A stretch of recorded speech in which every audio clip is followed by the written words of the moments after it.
Hello all, सर्वांचं स्वागत आहे आपल्या ड्रीम MPSC स्टडी ब्लॉग या चॅनलवरती। तर तुमच्यापैकी बऱ्याच जणांना माहिती आहे की माझी एक अभ्यासिकासुद्धा आहे आणि मी बऱ्याच दिवसांनंतर आज बुक्स घेऊन अभ्यासिकेमध्ये गेले होते। तर काय काय झालं ते पुढे तुम्हाला व्हिडिओमध्ये दिसेलच। तर सर्वप्रथम आपल्या गृहिणींसाठी टिप म्हणजे आपण जेव्हा सकाळी कामं करतो तेव्हा सिरियली जर कामं केले तर आपल्याला थोडंसं तिथे बरं पडतं। तर इथे मी ते बेसन भिजवून घेतलं होतं, त्यानंतर मसाल्यासाठी खोबरं भाजून घेतलं, कांदा भाजून घेतला आणि आता पोळ्याची कणिक भिजवून ठेवली आणि आता मी या तव्यावरती मला पाटवडीची भाजी करायची होती।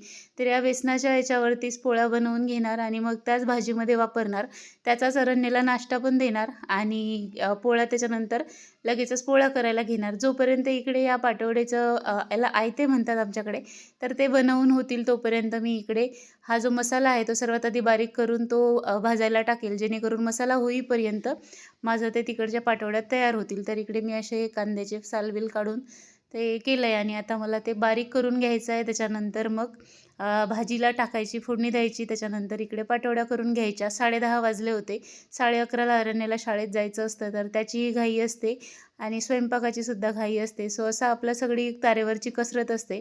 तर तुम्हीसुद्धा कामामध्ये एक सिरियल ठरवा, जेणेकरून तुम्हाला ते काम करताना थोडंसं बरं पडेल आणि आपला जे काही त्रास आहे तो कमी होईल। त्यानंतर मिक्सरला मी अशी PPE किट घातलेली आहे, जेणेकरून तो मिक्सर खराब होऊ नये आणि तो चालू केल्यावर अशा प्रकारे ती फुगते, तर खालून जाते त्याची हवा, त्याचा काही प्रॉब्लेम नाही आहे। तर अशी सकाळची धावपळ असते, यात आईंची मदत असते। आई अरण्याची तयारी वगैरे करून देतात, सावीची अंघोळ करून देतात आणि मग आपले कामं अशा प्रकारे सिरियली होत असतात।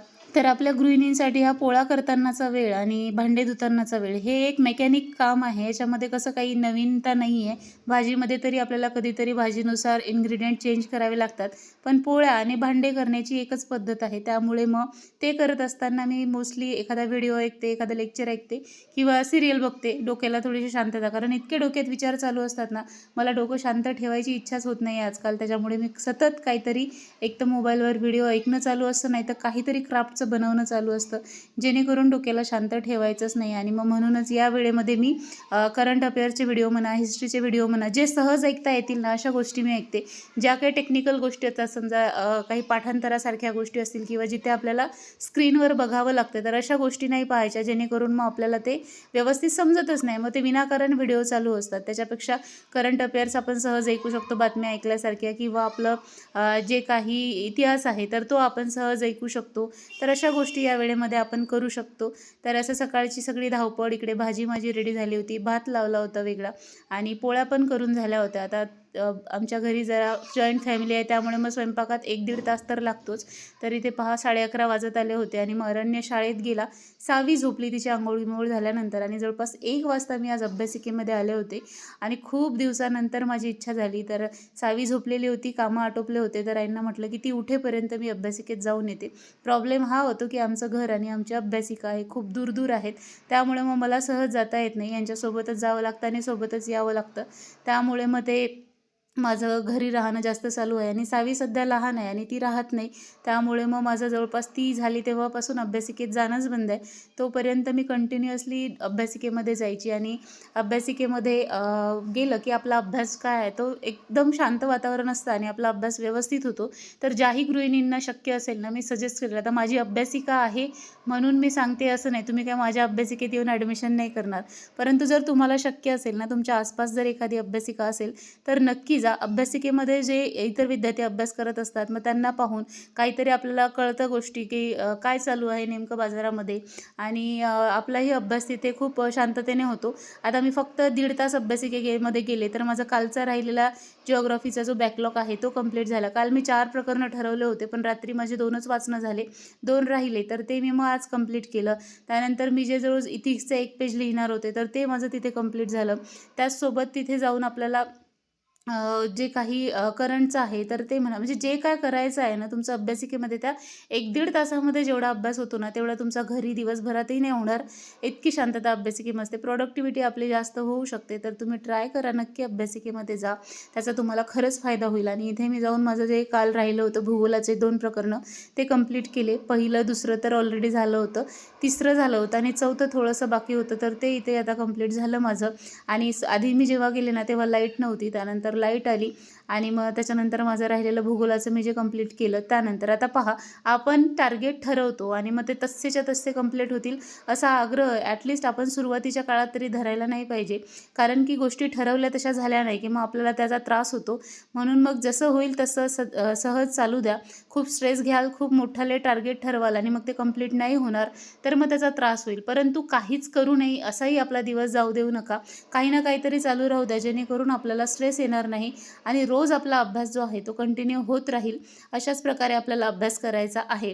आणि हा जो काही आपला अभ्यास आहे हा रोज जर का कन्सिस्टन्सीने होत राहिला ना तरच त्याचा फायदा होतो. त्यामुळे कुठेही तुम्ही अभ्यास करत असाल तर शक्य असेल तर अभ्यासिका जॉईन करा, नाही तर एखादी अशी जागा तरी ठरवा ॲटलिस्ट की जिथे तुमचा फक्त अभ्यासाचाच सगळा पसारा असावा किंवा तुमचा तो एक कोपरा असावा जिथे तुम्ही फक्त अभ्यास करता. कारण की अशी एखादी डेडिकेटेड जागा जर असेल ना तर त्या जागेकडे पाहून आपल्याला ऊर्जा येते आणि आपण अभ्यास करायला लागतो.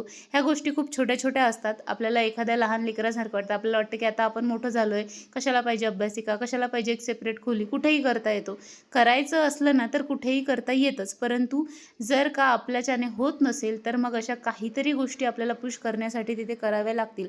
आपण खूप साऱ्या गोष्टी एकसोबत करत असतो. आपण एक घर सांभाळतो, आपली लहान मुलं सांभाळतो आणि सोबत बरेचसे टेन्शन असतात. कोण काय म्हणेल. आता आजचाच दिवस घ्या, मला माझ्या गावी बोलावलं होतं, माझ्या आजोबाचं वर्षश्राद्ध होतं, परंतु मी तिथे गेले नाही. आणि मग आपण नाही गेलो की मग त्यांना राग येतो, मग परत पुढच्या कार्यक्रमाला आपल्याला ते बोलावत नाहीत. अशा काही गोष्टी होत असतात. त्यामुळे आपल्याला काय महत्त्वाचं आहे आत्ताच्या घडीला ते आपण करायचं. आणि एखादी व्यक्ती मेल्यानंतर 1 वर्षानंतर त्याच्या नावाने जेवण करण्यात मला तरी कुठलीही धन्यता वाटत नाही. त्यामुळे असे कार्यक्रम म्हणा किंवा आयुष्यामध्ये जे आहे ना ते आत्ता आहे. आपल्यानंतर काहीही नाही, आपल्या आधीही काही नव्हतं असं म्हणून आपण चालायचं आणि आपलं जे काय आहे ना ते कंप्लीट करत राहायचं. तर हे आहे पहा आमच्या अभ्यासिकेबाहेरची गर्दी आणि हा आहे मुलींचा सेक्शन आणि या मुलांचा सेक्शन. याआधी बऱ्याचदा मी दाखवलेला आहे.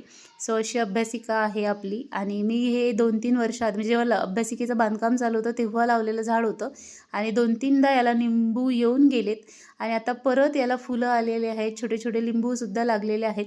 सो अशी आहे आपलं बाहेरचं एंट्रन्स. आता याचा मेकओव्हर कधी होईल तेही मी तुमच्यासोबत झाल्यावर नक्की शेअर करेल. पाहूया, लवकरात लवकर करण्याचा प्रयत्न तर आहे, परंतु आता पाहू कधी शक्य होईल तर. नंतर घरून फोन आला, जवळपास 2:30 वाजता सावी उठली, मम्मी घरी गेली आणि मग तिचं काय 4-5 वाजेपर्यंत असाच हे सामान फेक. आता काल तिने जे केलं तेच परत आज केलं, त्यामुळे मग सामान फेकणं खेळणं हे तिचं चालू होतं. सो तेव्हा तर माझा काही अभ्यास होत नव्हता, पण नंतर मग तिला मी खिडकीत खेळायला लावून दिलं आणि मग माझं हे मराठीचं लेक्चर राहिलं होतं तर म्हटलं ते तरी कंप्लीट करून घेऊ. सो या मराठी करंट अफेअर्स नावाचं काहीतरी यूट्यूब चॅनल आहे, त्याच्यावरचं सकाळी एक लेक्चर येतं 6 वाजता, तर ते हे मी ऐकत होते इथे आणि जवळपास 4:45 वाजत आले होते आणि मग 5 वाजता अरण्यसुद्धा घरी येतो. सो असा आजचा दिवस संपला. आता काय मी असं वेगळं काही अभ्यास आजच्या टार्गेटमध्ये ठेवलाच नव्हता. जे काही कालचं होतं ते कंप्लीट करणे आणि आजचं जे काही रोज करायचं ठरवलं आहे ते करणे. सो असा आजचा दिवस कंप्लीट झाला. व्हिडिओ तुम्हाला कसा वाटला तो मला कमेंट करून नक्की सांगा. भेटूया पुढच्या व्हिडिओमध्ये. तोपर्यंत अभ्यास करत राहा आणि आनंदी राहा.